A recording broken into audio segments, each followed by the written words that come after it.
Warning: electrical shock hazard. Disconnect power before servicing. Replace all parts and panels before operating.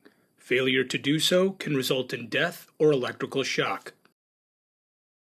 The grease filter is on the underside of your microwave oven and should be cleaned monthly. To clean the grease filter, disconnect power. Remove the grease filter by loosening the screw, sliding it out of the bottom plate.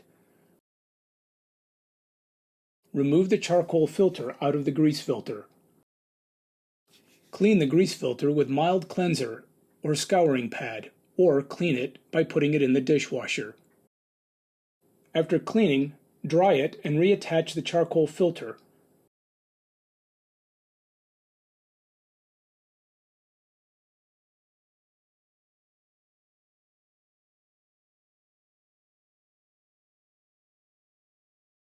Put the grease filter back to the bottom plate. Securely tighten with the screw.